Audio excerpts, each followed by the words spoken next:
마가복음 16장 1절부터 11절까지. 네, 다 찾으셨으면 다 같이 한 목소리로 읽을게요. 시작. 안식일이 지남에 막달라 마리아와 야고보의 어머니 마리아와 또 살로메가 가서 예수께 바르기 위하여 향품을 사다 두었다가 안식 후 첫날 매우 일찍이 해 돋을 때에 그 무덤으로 가며 서로 말하되 누가 우리를 위하여 무덤 문에서 돌을 굴려 주려 하더니 눈을 들어 본적 벌써 돌이 굴려져 있는데 그 돌이 심히 크더라. 무덤에 들어가서 흰옷을 입은 한 청년이 우편에 앉은 것을 보고 놀라매 청년이 이르되 놀라지 말라. 너희가 십자가에 못 박히신 나사렛 예수를 찾는구나. 그가 살아나셨고 여기 계시지 아니하니라. 보라, 그를 두었던 곳이니라. 가서 그의 제자들과 베드로에게 이르기를 예수께서 너희보다 먼저 갈릴리로 가시나니 전에 너희에게 말씀하신 대로 너희가 거기서 배우리라 하라 하는지라. 여자들이 놀라 떨며 나와 무덤에서 도망하고 무서워하여 아무에게도 말도 못하였더라. 예수께서 안식 후 첫날 이른 아침에 살아나신 후 전에 7 귀신을 쫓아내어 주신 막달라 마리아에게 먼저 보이시니 마리아가 가서 예수와 함께하던 사람들이 슬퍼하며 울고 있는 중에 이 일을 알림해 그들은 예수께서 살아나셨다는 것과 마리아에게 보내셨다는 것을 듣고도 믿지 아니하니라. 아멘. 아멘. 네, 그럼 부활의 새벽의 제목으로 조미주 목사님께서 말씀 전해주시겠습니다. 자, 우리 예수께서 부활하셨습니다. 예수님이 부활하셨습니다 하는 이 말 한마디가 이제 온 교회, 전 세계에 있는 교회의 인사가 됐어. 그죠? 우리 한번 서로 인사할까요? 예수 부활하셨습니다. 예수 부활하셨습니다. 예수 부활. 예수 그리스도의 부활의 승리는 굳이 설교하지 않아도 또 자세히 살피지 않아도 이미 우리 예수 믿는 사람들은 다 아는 바일 거예요. 그래서 부활의 새벽 그러면 승리의 새벽, 승리한 새벽이라고 그렇게 이해하고 있고 또 믿고 고백하며 뿐만 아니라 뭘 승리했느냐 그러면 예수 그리스도께서 죽음의 권세를 깨뜨리고 죽음의 권세라고 하는 건 뭐지? 사망이잖아. 그죠? 그래서 모든 인류가 전부 죄로 말미암아서 사망에 빠져 영원히 죽을 수밖에 없는 그런 상황인데 그 죽음의 권세를 3일 만에 깨뜨리시고 일어나셔서 부활의 첫 열매가 되심으로 말미암아 그를 믿는 모든 백성들마다 이제는 죽음의 권세에서 벗어나서 사망에서 생명으로 옮겨진, 그래서 이 생명을 누리는 거룩한 은혜의 역사, 이거에 대해서는 굳이 설명할 필요가 없을 것 같아요. 믿으십니까? 아멘. 그죠? 전부 다 승리자가 되는 거지. 승리자가 되었지. 죽음의 권세를 더 이상은 우리를 메어두지는 않을 것이다 라고 하는 거예요. 그래서 이제 오늘은 조금 다른 면에서 이 부활의 승리의 참된 의미가 뭔가, 예수 그리스도의 그 부활의 의미가 무엇인지를 좀 더 깊이 묵상하고 반성하면서 이 부활의 새벽, 이 이야기, 이 말씀의 중심을 한번 살펴봤으면 좋겠어요. 우리가 지금 믿고 고백하고 서로 축복하고 그리고 우리는 영생을 가졌다 하고 우리는 죽음의 권세를 승리했다라고 말하는 현재의 우리의 신앙과는 전혀 다르게 성경의 기록은 어떨까? 성경의 기록의 초점은 어디에 있을까? 지금 우리가 신앙 고백하고 있는 부활의 승리, 부활을 하셨습니다. 승리하셨습니다. 죽음의 권세를 깨뜨렸습니다. 우리가 그 부활의 두 번째 열매가 됩니다 하는 승리와는 전혀 다르게 부활의 새벽에 대한 기록은 완전히 달라. 실패의 실패를 또 실패의 실패를 거듭하는 실패의 역사를 성경은 우리에게 기록으로 남겨두고 있어요. 저는 오늘 그 실패를 주목해 보는 거지. 왜냐하면 부활은 결코 승리가 아니라 실패다라고 하는 말을 하고자 하는 것이 아니라 부활의 승리는 우리 자신에게는 은혜로 밖에는 더 주장할 게 없다는 거지. 다시 말해서 오직 그리스도 예수만이 부활의 승리를 하셨고 우리는 그 승리의 은혜를 누리는 자다라고 하는 거지. 어떠함에도 불구하고 성경이 우리에게 기록으로 남겨준 그 모든 사람들의 실패와 같은 암울하고 불신앙적이고 그런 가망성 없어 보이는 우리 자신임에도 불구하고 홀로 승리하신 예수 그리스도의 승리에 그 은혜를 누린다라고 하는 관점에서 저는 오늘 성경 본문에 집중을 해봅니다. 그래서 오늘의 이야기는 예수 그리스도의 승리가 아니라 예수 그리스도의 부활을 맞이하는 모든 인간, 오늘 우리 모두를 포함해서 그 당시의 모든 인간들의 실패를 저는 주목해 보려고 그래.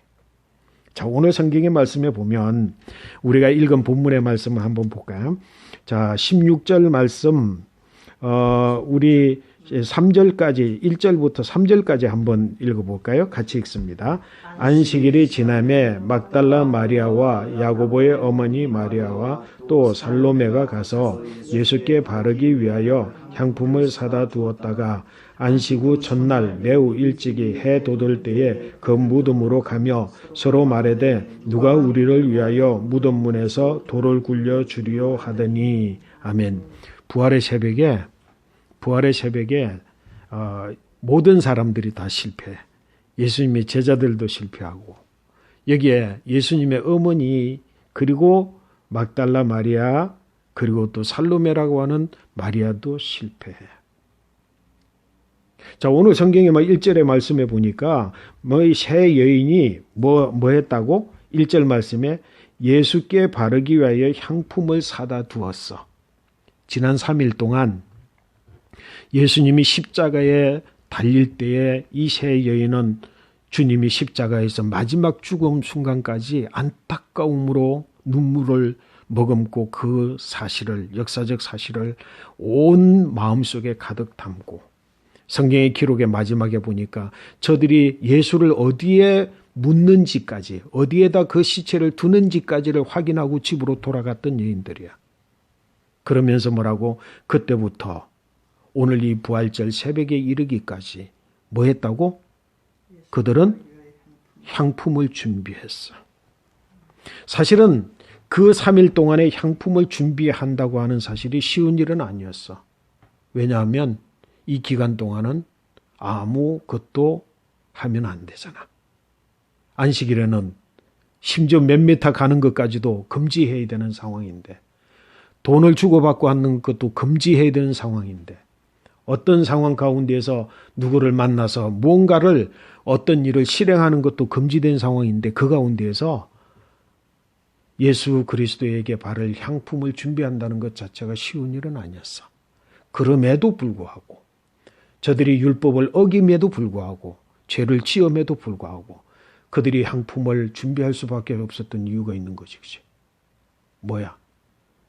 죽은 시체에 향품을 바르지 않고 이스라엘의 매장 제도에 의하면 무덤에 두면 그 시체가 썩잖아. 지난 3일 동안 그들의 마음에 졸이는 마음은 뭐였을까? 예수가 지금 그 시체가 하루가 지냈는데 예수의 시체가 이틀이 지냈는데 그 시체가 썩어갈 거라고 하는 거야. 그 안타까운 마음을 가지고 향품을 준비했어. 이 소중한 마음, 귀한 마음, 그럼에도 불구하고 이들은 한 가지 모르는 사실이 있었지. 그게 뭐야? 이미 이들이 떠나고 난 다음에 예수님이 십자가에 죽고 내려져서 그 무덤에 들어가고 난 다음 그들이 떠나고 난 다음에 누가 나타나? 성경의 말씀에 보면 니고데모가 나타나. 이전에 야밤에 예수님을 찾아왔다가 어떻게 하면 영생을 얻을 수 있습니까? 그가 부자인지라 그가 모든 재산을 다 팔고 나를 따르라고 하니 근심하여 떠났던 그 니고데모가 뭐를 가지고 나타나? 향료를 가지고 나타나서 이미 예수님의 시체에 기름을 향료를 다 붓고 난 다음에 무덤에 두었어. 여러분 뭘 생각해? 이 세 여인의 그 안타까운 마음, 그래서 내가 법을 어김에도 불구하고 고통을 당함에도 당할 수 있음에도 불구하고 그 안타까운 마음을 가지고 향료를 준비했던 그 소중하고 그 고귀한 마음은 아무 소용이 없는 것이 되어버리고 말았어. 그리고 오늘 성경의 말씀에 보면 여기 보면 자, 이 첫날 매우 일찍이 그들의 마음이 얼마나 간절했겠어. 그지? 그 준비된 향유를 가지고 이제 한 1분 1초라도 빨리 가서 예수님의 시체에 발라야만 이 시체가 조금이라도 덜 썩을 것인데 라고 하는 마음을 가지고 예수님을 찾아 올라가는 무덤으로 찾아 올라가는 그들의 걸음 속에 예수님의 부활에 대한 소망이 있나? Never. 없어. 그리고 뭐라고 달려가면서 그들 속에 마음속에 그 간절한 마음과 동시에 그 간절함으로 한 가지 염려를 하는데 무슨 염려야? 누가 그 무거운 돌문을 옮겨줄까? 근데 이미 무덤에는 이미 옮겨져 있어. 무덤은 이미 돌문이 열려져 있다니까. 그걸 모르는 그들은 누가 우리를 위해서 이 돌문을 우리를 위해서 돌문을 누가 옮겨줄 것인가를 걱정을 하고 달려가는 거. 정말 소중하고 귀한 다름박지들. 정말로 절실하고 정말 안타까운 마음에 그 마음에 온 모든 것들을 다 쏟아서 안타까워하는 그 안타까움. 소중하고 귀한 것이지만 아무 소용없는 것이었어. 여러분 어떻게 생각해? 그들의 역할은 뭐였어야만 되지? 그들의 역할은 뭐였어? 솔직히 말하면 여기에 막달라 마리아가 있는데 이 막달라 마리아 그는 곧 뭐야? 장녀였던 마리아 그리고 베다니에 있는 나사로의 동생 마리아.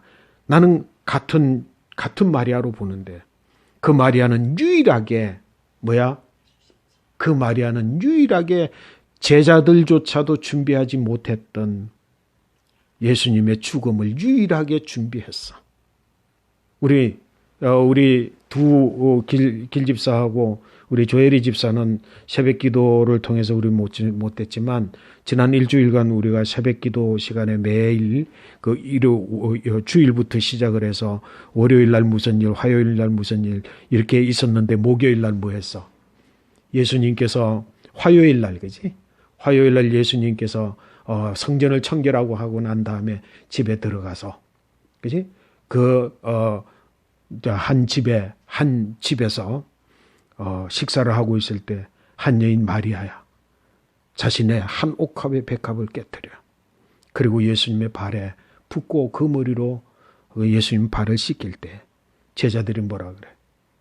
이 300데나리온이나 되는 이 돈을 그냥 흡입하는 도다. 그때 예수님께서 이 여인을 괴롭게 하지 말아라. 이 여인은 뭐라고? 오직 내 죽음을 준비한 유일한 여인이라. 내 이름이 전해지는 곳에는 이 여인의 이름이 빠짐없이 전해질 것이라고 주님께서 선포하셔서 제자들이 다 예수님의 죽음과는 상관없이 준비하지 못한 그 상황 가운데서 유일하게 주님의 죽음, 그 죽음에 대하여 미리 알아차리고 자신의 한 옥합을 깨트림으로 죽음을 준비했던 여인조차도 뭐라고? 죽음에 대해서는 준비했지만 오늘 여기에 찾아가는 세 여인 중에 한 여인으로 참여하고 있지만 미안하지만 그 여인의 속에 뭐야? 예수님의 죽음은 있지만 예수님의 부활은 없었어. 만약에 그의 심령 속에 예수님의 죽음을 준비한 것과 같이 예수님의 부활에 대한 믿음과 준비가 되어 있었다고 한다면 아마 모르긴 해도 이 정도 열정이라면 마리아는 사흘 동안 어떻게 했을까? 그 무덤을 떠나지 않았을 거야. 그랬더라면 무슨 일이 일어났겠어? 예수 그리스도는 홀로 부활하지 않으셨을걸? 예수님이 부활하시는 그 현장, 예수님이 부활하시는 그 순간의 현장에 그 부활 현장에는 누가 있었어? 다만 무덤을 지키던 로마의 군병 외에는 예수님의 제자 그 누구도 없었고 심지어는 예수님의 죽음을 준비했던 마리아도 없었고 그 어머니 마리아조차도 없이 주님은 홀로 부활하셨어. 심지어는 예수님께서 제자들에게 3번씩이나 나는 죽을 것이고 죽은 다음에는 내가 사흘 만에 나는 다시금 살아날 것이고 내가 너희를 만나는데 이곳에서가 아니라 갈릴리에서 먼저 만날 것이고 내가 너희보다 먼저 갈릴리로 갈 것이라고 분명히 말씀을 해주신 제자들 속에 뭐야? 죽음은 있었지만 부활의 믿음은 없었어. 그리하여 그들은 모두 다 도망쳐 가고, 그리고 죽음의 상황에 대한, 자신들의 죽음에 대한 위기감과 불안 때문에 모여서 지금 한참 있는데, 오늘 성경의 말씀을 쭉 다 읽어서 계속해서 이야기를 하자고 한다면 뭐야? 홀로 세 여인은, 오늘 성경의 말씀 읽은 본문의 말씀에 보니까 이 세 여인은 먼저 어떻게 했다고? 뭐라고 이야기를 했어? 9절부터 11절까지. 아니, 여기서 보니까 8절 말씀을 먼저 한번 읽어봐요. 8절 같이 읽습니다. 여자들이 몹시 놀라 떨며 나와 무덤에서 도망하고 무서워하여 아무에게 아무 말도 하지 못하더라. 이건 뭘 이야기하느냐면, 이거는 천사를 만났어.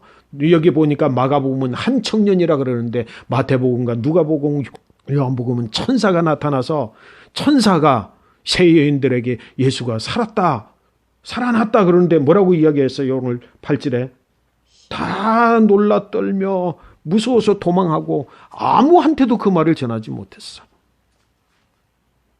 그리고 이어지는 상황 가운데서 두 여인은 빠지고 막달라 마리아 홀로 그 무덤에 남아서 울고 있을 때 예수께서 직접 마리아에게 나타나셔서 여자여 울지 마라. 막달라 마리아가 그 부활하신 주님을 만나고 나서 그 부활하신 주님이 직접 말씀하시기를 너는 제자들에게 가서 내가 너에게, 그 제자들에게 내가 죽기 전에 했던 말을 전하여 그 말을 기억하라고 전하라고 하여, 그 막달라 마리아가 막 제자들에게 달려가는데 제자들의 형국은 지금 어땠어? 제자들의 행편은 어땠어? 그 집을 걸어 잠그고 거기에 숨어서, 어쩌면은 예수 그리스도를 십자가에 못 박은 로마의 군병이나 대제사장이나 바리새인들이 그 기세를 가지고 예수를 쫓던 당던 예수 그리스도를 믿는 무리들을 잡아서 다 감옥에 가두기도 하고 죽이기도 할까 두려워 그들이 숨어 있어. 예수님 부활은 언제 부활하셨어? 새벽에. 그리고 마리아가 예수를 만나는 그 시간은 언제? 저녁에. 그리고 그 저녁이 오기까지 무슨 일이 있었어?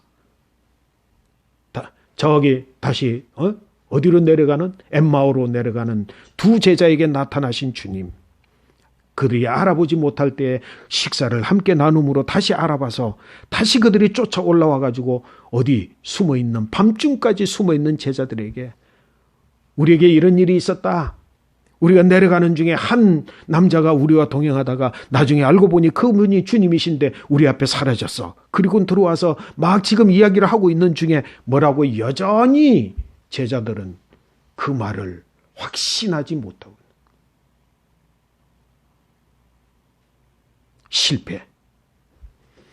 그리고 마리아가 그 말을 전해줄 때 다른 성경 복음서에 보니까 제자들이 뭐라 그래? 미쳤다고 그래. 이렇게 황당한 이야기를 하는 걸 보니 네가 미쳤구나 이렇게 이야기해. 어떻게 죽은 사람이 살아날 수 있느냐? 어떻게 예수가 다시 살 수 있느냐? 누가? 제자들이. 미친 줄 알아.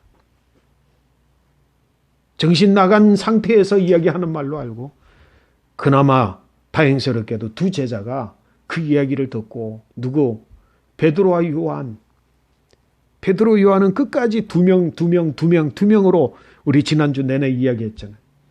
예수님이 예루살렘 입성할 때 2명, 그리고 식사 자리, 마지막 만찬 자리를 준비할 때 2명, 그 2명인 베드로와 요한이 마리아의 말을 듣고 막 쫓아가 무덤으로 돌아가.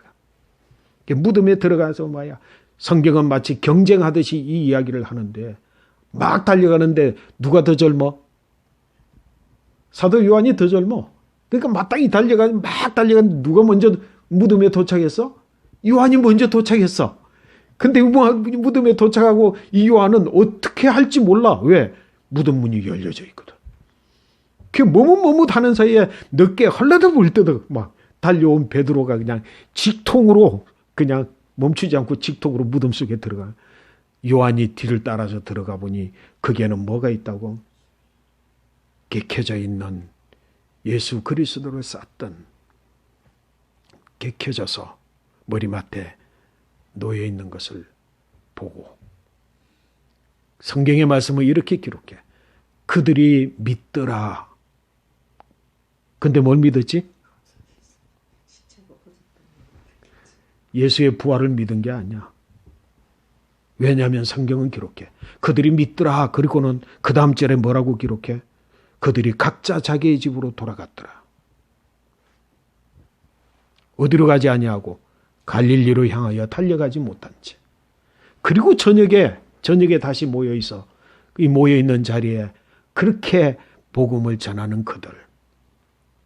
엠마오의 두 여인의 이야기를 듣고도, 그리고 마리아의 이야기를 듣고도 믿지 못하는,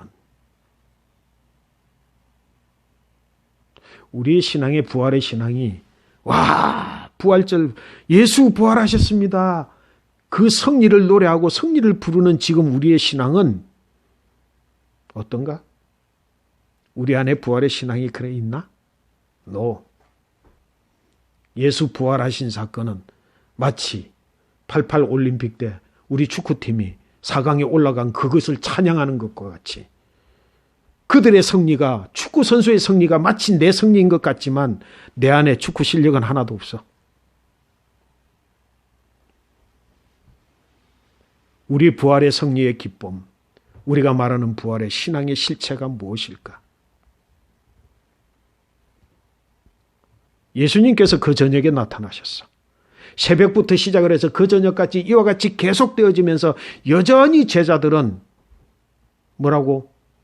확신을 가지고 믿지 못했기 때문에 갈릴리로 출발도 못하고 있어. 기억은 했겠지. 머릿속에 기억은 했겠죠. 맞아. 주님께서 살아 계실 동안에 분명히 부활하신다고 이야기를 했고, 그 다음에 뭐야? 부활하신 다음에는 우리보다 먼저 갈릴리로 간다 그랬는데, 그러면은 뭐야? 우린 빨리 갈릴리로 가야지. 여기까지 이르지 못하여 머물러 있을 때, 그 저녁에 예수님께서 그들 중에 나타나셔서 너희가 평안하냐? 너희가 평안하냐? 이 말은 무슨 말이겠어? 너희에게 예수가 있느냐? 이 말로 나는 들려. 어떤 예수? 죽었던 예수. 그리고 부활하시겠다고 말씀하신 대로 부활하신 예수. 그래서 인류를 구원하시기 위하여서 십자가의 이 잔을 내게서 떠나 지나가게 해 주시옵소서. 그러나 내 원대로 마옵시고 아버지의 뜻대로 하시옵소서 기도했던 그 예수. 그리고 그 십자가의 잔을 지시고 죽음의 권세 아래에 있다. 3일 만에 다시 부활하신 그 예수. 그 예수가 제자들에게는 없어요. 나타났을 때 뭐야? 제자들이 귀신인 줄 알았어요. 예수님을 귀신인 줄 알아. 예수님께서 잡아 뭐라 그래? 먹을 것을 내게 더워해서 먹는 음식 먹는 걸 보고 진짜 주님 맞다고. 그러나 그 자리에 있지 아니하였던 도마. 그 예수님이 진짜 부활하셨다라고 하는 사실을 알게 된 그 제자들이 생각을 해봐. 10명이지? 가룟 유다는 없고 도마를 빼면 10명이지. 그 10명의 제자들이 도마에게 예수님 부활하셨어. 그러니까 도마가 그 자리에 없었으니까 못 봤으니까 뭐라 그래? 어떻게 그런 일이 있을 수 있냐? 난 못 믿는다.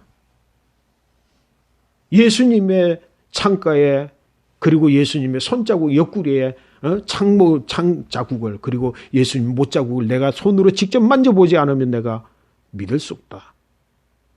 그게 언제까지? 8해가 지날 때까지. 8일이 지나도록 제자들은 갈릴리로 가지 못하고 있어. 갈릴리로 떠나가지 못하고 여전히 예루살렘에 있고 8일 만에 다시금 모였을 때 거기에 도마와 더불어 함께 불신앙의 그런 확신을 갖기 위해서는 내가 예수님을 상체 자국을 만져보려고 봐야 된다고 하는 그때, 내가 보기에는 8일 만에 모였다는 것은 일주일에 한 번씩 꼭꼭 모이는 날이야. 그래서 이게 주일이야. 주일 새벽에 주일날 모였고 그 다음 주일이야. 그렇잖아.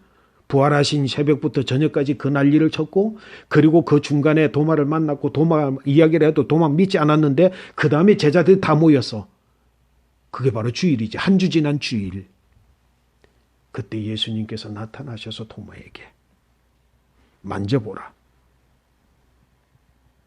네가 만져보고서야 믿겠느냐. 만지지 아니하고 믿는 자가 복되도다. 그런 다음에서야 그들이 비로소 향할 수 있었던 곳, 그곳이 바로 갈릴리인데, 갈릴리에서는 또 어땠나?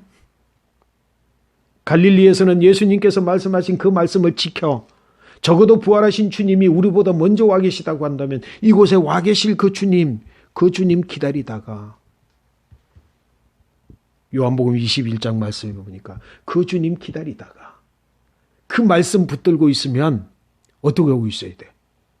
밤이 지나도록 기다리고 있어야 되잖아. 근데 베드로가 이렇게 말하잖아. 야, 오늘은 틀렸다. 뭐 이 밤에 예수님께서 나타나겠냐? 오늘은 틀렸어. 예수님 뭐라고 말씀하셨는데 내가 너희보다 먼저 갈릴리로 가리라. 내가 거기서 너희를 만나리라 그랬을 때 베드로는 자기의 또 다른 불신앙, 이만큼쯤 될 때까지는 예수님 오시겠지. 근데 밤이 돼도 안 오니까 에이, 오늘은 틀렸다. 난 차라리 밤에 예수님이 내일 오시더라도 오늘이 아니라 내일 아침에나 오실 것 같으니까 차라리 나는 고기 잡으러 갈란다. 미안하지만 거기에 모였던 7명의 제자들이 베드로를 따라 나서 온 밤이 맞도록 한 마리의 고기도 잡지 못해. 그러나 새벽에 예수님께서 그들을 부를 때 이미 뭐야? 이미 숯불에는 불이 놓여져 있고 숯불에는 생선과 그리고 떡이 올려져 있고. 그 예수님 언제 잡았을까? 예수님 언제 오셨어? 해변에 언제 오셨어? 아니 예수님 오시자마자 새벽에 오시자마자 야 불이야 붙어라. 야 고기야 여기 올려져라. 야 떡아 여기 만들어져라. 이렇게 하셨나? No. 나는 그렇게 믿어. 제자들이 배 위에 올라가서 그 밤새도록 자기의 자존심과 싸우는 거야. 내가 그래도 어부 출신인데 내가 그래도 비록 3년 만에 다시금 잡는 그물이지만 내가 한 마리도 못 잡아가지고 내가 지금까지 내 살아온 내 인생 전체에 이거는 내가 수치스러운 일이지. 그러면서 던지고 또 던져도 나오지 않는 그 자리를 여전히 안 놓을 줄 알면서 그물을 내리고 있는 거지. 그렇잖아. 여긴 던져도 소용없어. 그러면서 그물을 던지고 뭐 자존심 때문에. 그리고 있을 시간 동안 예수님께서 불을 피우시고 장작거리를 준비하시고 불을 피우시고 고기를 잡아서 고기를 올려놓으시고 어떻게 준비되어진 떡이든 가지고 그 위에 불에 올려놓으시는 모든 기간 동안 제자들은 뭐하고 있었어? 자기 자신과의 자존심 싸움으로 온 밤이 지새도록 주님이 해변가에 계시는 줄도 몰랐어. 예수님께서 물으시지. 너희에게 고기가 있느냐? 이 말은 뭐야? 너희에게 예수가 있느냐? 우리가 지난 밤 동안 여전히 그물을 던졌지만 한 마리의 고기도 없습니다. 그럴 때 예수님께서 뭐라 그래? 예수님께서 뭐라 그래? 그물을 내 오른편에 내려라. 아마 자기 자존심 때문에 그물에 여긴 지금 던져도 고기 없을 거다고 던졌던 사람들이라면 뭐라고 반응할까 이때? 참 웃기는 소리 하고 있네. 내가 지금 이곳에 수백 번 수천 번 던졌는데 여기 무슨 고기 있을 것 같아? 우리의 신앙의 본질이 뭐지? 내가 가진 결론, 내가 믿는 믿음, 내가 가지고 있는 확신들.